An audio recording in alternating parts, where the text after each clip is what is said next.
So I say, Jim, it's your last Oreo cookie. Who would you rather share it with than me? Aren't I the guy who spent hours teaching you how to do a kickflip?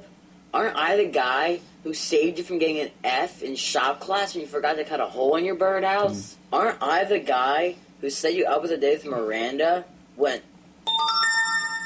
And then it hit me. You're saving that Oreo milk for a girl, aren't you?